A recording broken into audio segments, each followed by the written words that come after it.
Hello friends, કેમ છો? આઈ am sure તમે બધા જ શાનદાર, જબરજસ્ત, જિંદાબાદ હશો. ફ્રેન્ડ્સ, જો તમે પ્રથમ વખત અમારી ચેનલની મુલાકાત લઈ રહ્યા છો તો પ્લીઝ સબસ્ક્રાઇબ અવર ચેનલ. અને હા, વિડીયો જોયા બાદ જો આપને વિડીયો ગમે તો બધાને કહેજો, અને વિડીયો જોયા બાદ આપને કંઈક કચાશ જણાય તો કોમેન્ટ બોક્સમાં મને કહેજો. હું ચોક્કસ આપની વિનંતીને વાચા આપીશ.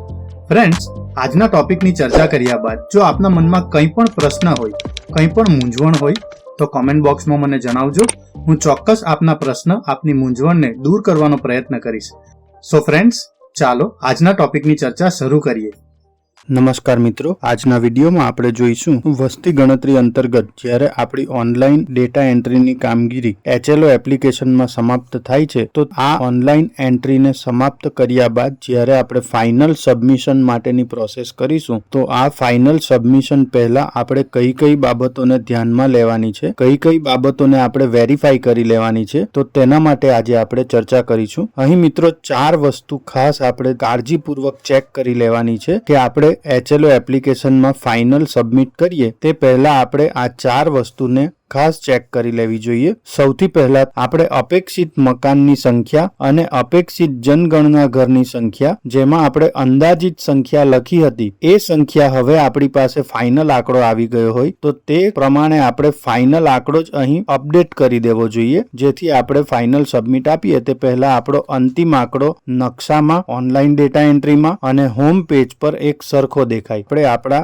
ઓનલાઈન ડેટા એન્ટ્રી વખતે કોઈ મકાનને લોક અથવા બંધ બતાવ્યું હોય તો આ લોક અથવા બંધ મકાનને આપણે ક્લિયર કરવા પડશે, એટલે કે ત્યાં ખરેખર કોઈ વ્યક્તિ રહે છે કે નથી રહેતું, એટલે કે એને આપણે જનગણના ઘર તરીકે બતાવીને રહેણાંક અથવા બિન રહેણાંકમાં આપણે ફેરવવું પડશે. કારણ કે જો અહીં આપણે મકાનને બંધ અથવા લોક બતાવીશું તો આપણો જે ફાઇનલ આંકડો હશે, માની લો આપણે 200 ઘરની ડેટા એન્ટ્રી કરી હોય અને એમાં આપણે 170 જનગણના ઘર બતાવ્યા હોય, એટલે કે 170 ફેમિલી, જ્યારે 30 બિન રહેણાંક ઘર છે. આ 30 બિન રહેણાંક ઘર પૈકી જો આપણે એક ઘરને લોક અથવા બંધ બતાવ્યું હશે તો આ ઘર આપણા રહેણાંકમાં પણ નહીં દેખાશે અને બિન રહેણાંકમાં પણ નહીં દેખાશે, એટલે જે આપણો સરેરાશ સરવાળો છે મકાનનો એમાં આપણા આંકડામાં ભૂલ આવશે. એટલે કે સારાંશમાં આપણા કુટુંબ 170 દેખાશે અને બિન રહેણાંક મકાન 29 દેખાશે, જ્યાં 30 દેખાવા જોઈએ. તો અહીં આપણને એક ઘરના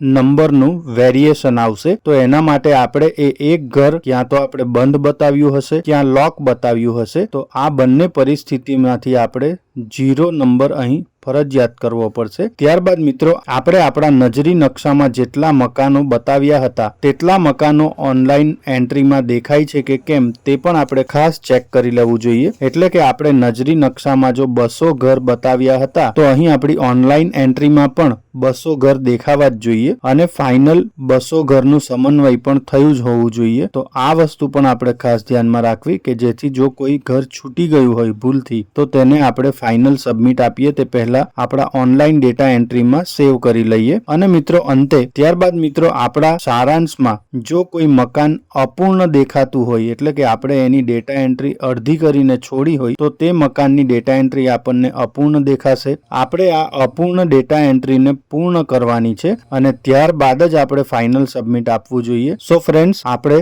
ઓનલાઈન કામગીરી પૂર્ણ કર્યા બાદ ફાઇનલ સબમિશન પહેલા આ 4 બાબતોને ખાસ ચેક કરી લેવી જોઈએ. Thank you very much. So friends, હું આશા રાખું છું કે આજે જે માહિતી મેં આપને આપી તે આપને ગમી હશે. જો આપ ઈચ્છો છો કે હું બીજા પણ આવા ટોપિક પર વિડીયો બનાવતો રહું તો પ્લીઝ કમેન્ટ બોક્સમાં એ ટોપિકના ટાઇટલ મને જણાવજો. હું ચોક્કસ એ ટોપિક પર આપની સાથે ચર્ચા કરીશ. Thank you very much and best luck for your exams.